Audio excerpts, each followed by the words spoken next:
पानीपत नगर निगम में अफसरों की मर्जी से तैयार 142 करोड़ के टेंडर्स पर छिड़े महाभारत के बाद ये टेंडर्स रद्द कर दिए गए हैं। बीजेपी निगम पार्षदों का कहना है कि टेंडर्स एक बड़े ठेकेदार की मर्जी से अफसरों ने अंदर खाते मंजूरी के लिए पंचकुला भेजे। विभाग के मंत्री अनिल विज और पानीपत के बीजेपी विधायक ने इन्हें कैंसिल करवा दिया। औद्योगिक शहर पानीपत में कोरोना और प्रवासी मजदूरों का मुद्दा कुछ हद तक ठंडा हुआ ही है कि सदाबहार मुद्दा पानीपत नगर निगम के महाभारत का अगला अध्याय शुरू हो गया है। इस अध्याय में महाभारत के कई पात्र एक साथ मंचन के लिए मैदान में उतरे हैं। दरअसल अब नगर निगम में 142 करोड़ के टेंडर्स अंदर खाते लगाने और विभाग के मंत्री अनिल विज के हस्तक्षेप के बाद इन टेंडर्स का मामला शांत होते ही फिर सिरे चढ़ाने की भनक लगी तो बीजेपी निगम पार्षद भड़क गए और विधायक विज से बोले, प्रधान जी हम ये नहीं होने देंगे। अब 142 करोड़ के टेंडर्स रद्द कर दिए गए हैं।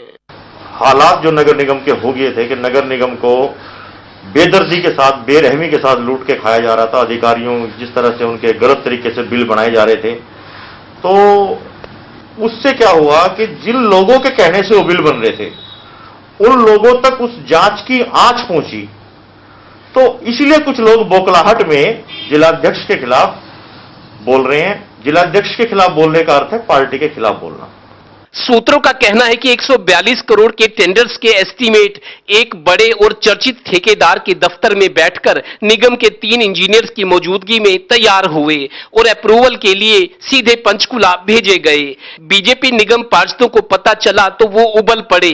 पार्षदों की मर्जी से नहीं, यहाँ अफसरों की मर्जी चलती है और सत्ता के गलियारों में चर्चित इस ठेकेदार के लंबे हाथों से चिढ़कर निगम पार्षदों ने टेंडर्स रद्द करवा के ही दम लिया। अभी हाल में जो 142 करोड़ का मामला अभी हमारे बीच में आया, उसमें भी इसी प्रकार का विषय है।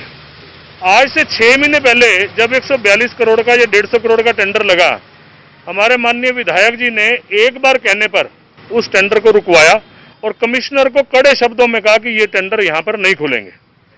लेकिन उसके बाद दोबारा वो टेंडर खुल जाना, ये एक हमारे ऊपर बहुत बड़ा प्रश्न चिन्ह है। हर फील्ड के अंदर महाभारत तो चल ही रही है।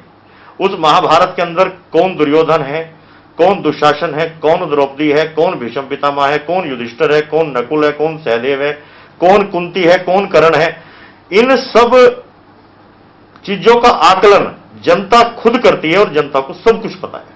गौरतलब है कि पानीपत नगर निगम बद इंतजामी और भ्रष्टाचार के शोर से हमेशा चर्चित रहा है। ठेकेदारों की करीब 150 करोड़ की पेमेंट्स अभी बकाया है।